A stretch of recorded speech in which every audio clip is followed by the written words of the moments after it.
que ele disse que são 50 milhões dos investidores e mais totalizando 500 milhões de mercado. Para que tudo isso aconteça, para que a Safiel realmente tome conta do futebol e profissionalize o futebol do clube e o clube, é necessário que 300 conselheiros resolvam entregar a paçoca. Fala pessoal, sejam muito bem-vindos. Notícias boas para o Corinthians, né? A Safiel, ela tem grandes possibilidades, tem boas possibilidades na verdade, de dar andamento. Para quem não sabe, né? Um grupo de investidores ali está tentando quitar dívidas do Corinthians. Também tem um acordo para ser feito ali. A gente vai entender um pouco como funciona isso, né?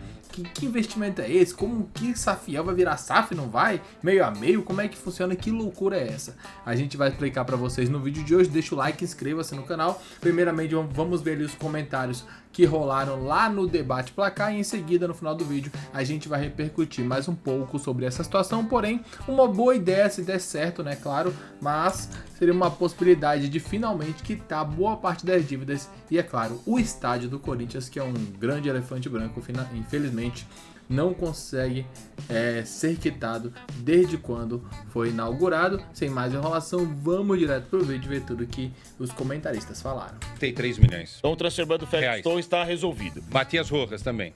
Tá. O pessoal da Safiel, aquele projeto que foi protocolado oficialmente, teve até assembleia lá no Parque São Jorge já sobre o assunto, tinha se oferecido para pagar esse transfer ban. Mas tem outros que podem vir, então acho que a proposta ainda é válida, com relação pelo menos à parte financeira. E a Neoquímica Arena, a dívida e tal. Cara, a gente conversou aí com o Carlos, um dos idealizadores da Safiel. O Romeu Tuma já não aceitou a primeira proposta com relação ao transfer ban e tem aí essa possibilidade dos 500 milhões aí que seriam para a Arena. Carlos mandou um áudio aqui para a gente da Placar.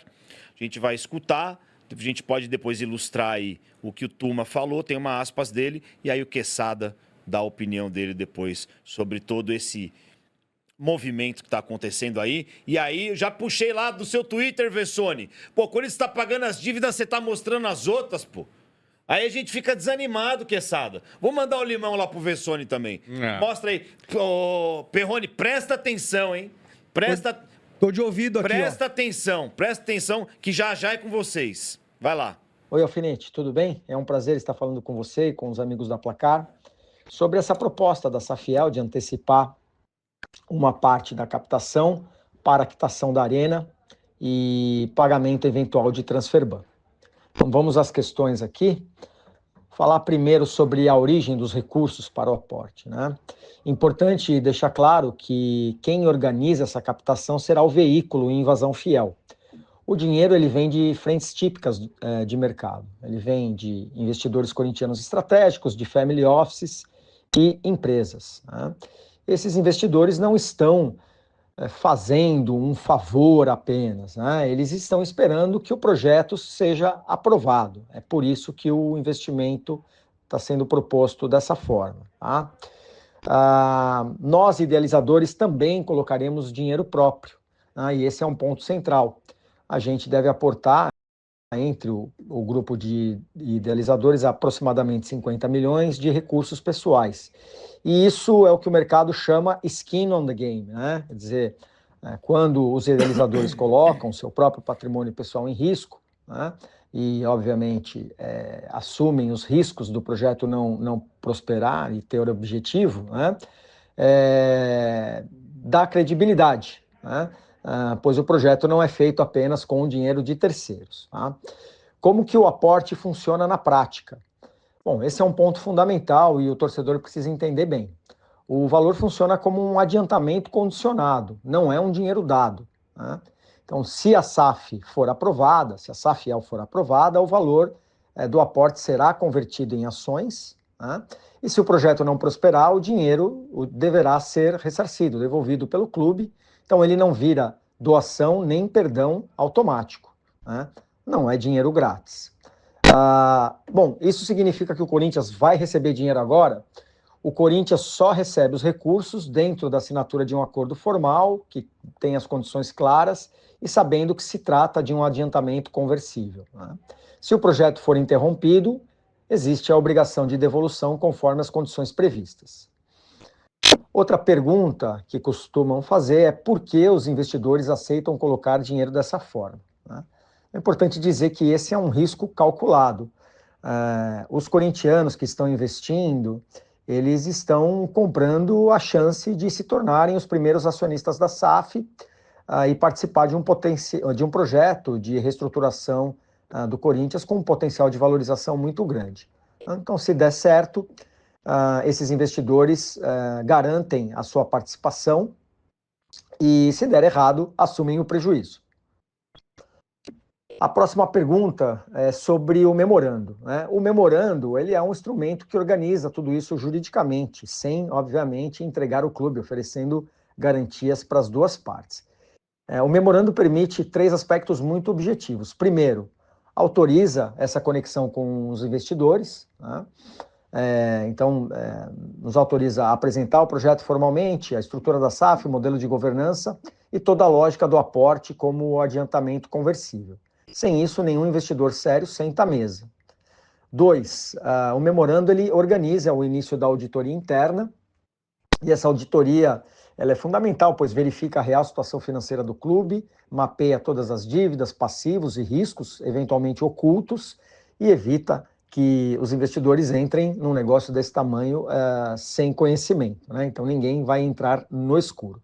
Então tudo isso protege o clube e o investidor.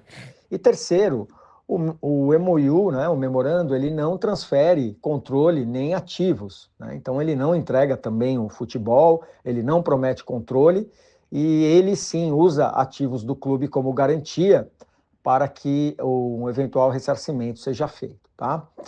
Então tudo fica condicionado à aprovação futura e todas as partes, torcedores, investidores e clube, ficam seguros. Bom, o valor gira em torno de aproximadamente 500 milhões e é um valor alto porque o problema é grande. Então, esse montante foi pensado para atacar as dívidas estruturais, especificamente da Arena e de Transferban, para resolver entraves jurídicos, dar fôlego imediato, né, ao clube, especialmente a Arena tem um papel fundamental nisso, haja visto o contrato com a Caixa, as condições de bloqueio antecipado que a Caixa pode fazer e está fazendo, como é o caso da premiação da Copa do Brasil, que teve uma parte importante retida, né?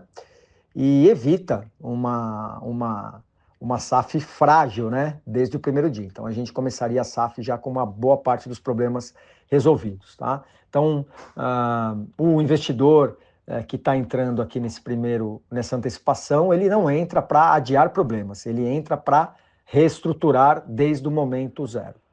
A Invasão Fiel organiza a antecipação do aporte, nós, idealizadores, colocaremos cerca de 50 milhões do próprio bolso, o restante vem do mercado, torcedores ou empresas e fundos que já manifestaram interesse. O aporte funciona como adiantamento conversível e se a SAFiel não for aprovada, o dinheiro deve ser devolvido. O memorando autoriza essa conexão com os investidores, o início da auditoria e dá segurança para as duas partes, para que nada será feito sem os devidos mecanismos de controle e contingência. Um forte abraço para você, Alfinete, para os amigos da Placar e seguimos à disposição aqui. Muito bem, palavras do Carlos Teixeira, idealizador da SAFiel. Ele me mandou esse áudio antes da queda do Transferban do Félix Torres, embora a gente saiba que existam outros que podem acontecer. O Vessone colocou as dívidas aí, a gente chupinhou lá do Vessone lá, obrigado Vessone. Pedro Raul, 42 milhões, 8 milhões ao Toluca do México. Não sabemos ainda como tá, o Quesada já pode comentar tudo isso aí. Garro, que era 23, já pediram 35, não é isso, Tadjeres? A pedida do Tajeres pro Correção Stabile, monetária, né? Então. tá pedindo 35. Mas o Corinthians quer fechar em 3 e pouco, pagando no ato. O Aí Marcelo já... Paz não ia lá pra Argentina Aí não pra chega, negociar essa não dívida? chega a 4... Mas mesmo assim é um baita de um Tem dinheiro. tudo isso aí. Ranieri, que tá parte quitada já no CNRD. Isso está sendo pago. Mas eu não sei exatamente quanto falta daqueles 15 Muitas. milhões, qual fatia que foi. Muitas, cada fatia é 750. Então, E também aí, no caso, a gente já pode falar sobre o lance da Neoquímica Arena, que ele disse que são 50 milhões dos investidores e mais totalizando 500 milhões de mercado. Que após analisar, após análise técnica preliminar do documento, reputo necessário registrar algumas inconsistências e contradições internas que impedem, nesse momento, qualquer deliberação por parte desse Conselho Deliberativo, especialmente considerando a complexidade institucional, jurídica e financeira envolvida em eventual constituição de sociedade anônima do futebol vinculada ao Esporte Clube Corinthians Paulista, escreveu Romeu Tuma Júnior, Leandro Quesada. Rapaz, é muita coisa, né? É um negócio, eu Complexo. vou tentar ser sucinto aqui, porque ele é um assunto necessário, mas muito chato, mas a gente não pode deixar de tocar nele, né? Lembrando que a gente vai falar dos jogos daqui a pouco, tá? Eu acho que basicamente a gente precisa entender que de um lado tem um sonhador, que é o Carlos Teixeira, que eu acho que tem todas as boas virtudes e todos os bons sentimentos para ajudar o clube dele, que é o Corinthians. E do outro lado está o Romeu Tuma Júnior, que representa todo esse status quo, que não vai abrir mão de dar o clube a uma SAF. Para que tudo isso aconteça, para que a SAFiel realmente tome conta do futebol e profissionalize o futebol do clube e o clube, é necessário que 300 conselheiros resolvam entregar a paçoca. E eles não farão isso. Mas teria que ser os 300? Ou não é a maioria? Maioria, mas tudo bem. Então, 151. Duvido que 151 160, 170, por aí, né? Duvido. Já falei, troca o meu nome para Leonardo. Ninguém vai entregar a rapadura. Então, só vai ter SAF se acontecer uma intervenção judicial no Corinthians. E o estatuto prevê que isso aconteça. Fui o primeiro cara a falar isso, tá? Vamos ser justos para não lembrar as coisas e colocar na conta do... Porém, um parênteses aí no que você está falando, no contrato que vazou agora, que o Duílio teria assinado com a Caixa, a intervenção judicial fica proibida, segundo esse acordo que o Corinthians tem com a Caixa. E quem é a Caixa para achar alguma coisa? Tudo bem, mas é um contrato que tem em vigência lá. Mas na hora tem intervenção judicial. A Caixa ela tem que receber o dinheiro dela e ficar quietinha. A Caixa não tem que se meter na história do Corinthians, entendeu? A Caixa não tem que se meter. Mas tá assinado isso, inclusive, Mas tá assinado. Inclusive, isso daí vai se voltar contra o governo federal, né? Porque a Caixa é do governo federal, não é? Não é? Saiba sim. A Caixa comprou o Corinthians, é isso? Segundo o contrato que está assinado... Isso é um outro assunto. Vamos deixar para outra hora esse assunto, que esse assunto eu acho que a gente precisa estudar melhor para falar. Mas tem umas coisas que são... Eu falo, é a linguiça mordendo o cachorro, entendeu? A Caixa Econômica Federal, ela pode ser dona de um time de futebol? Mas vamos voltar a esse assunto aqui. Eu acho que é uma contradição aí no discurso do Carlos, porque assim, primeiro ele fala que a turma fica a SAFiel fica com prejuízo, e depois ele fala que tem que amarrar muito bem para que os investidores e quem colocar o dinheiro, esses 500 milhões, não percam o dinheiro. Então a gente precisa entender, vai ficar com prejuízo ou vai estar amarrando bem? É uma questão burocrática, né? Tem que rever, olhar com muito cuidado os pontos. A gente trouxe o áudio completo aí da explicação e depois um pouco dos comentários. Queremos muito saber o que vocês pensam, comentem, deixem o like, inscrevam-se no canal. É uma possibilidade do Corinthians aí conseguir finalmente quitar boa parte das dívidas, em especial do estádio, né? Que a gente sabe que infelizmente o Corinthians não conseguiu pagar desde a sua inauguração, que é há 12 anos atrás, né, 2014, para a Copa do Mundo. Ou seja, é uma possibilidade, é difícil? Sim, mas não custa nada aí tentar, né, analisar e ver realmente se é viável ou não. Daqui a pouco voltaremos com mais informações. Obrigado a todos. Valeu.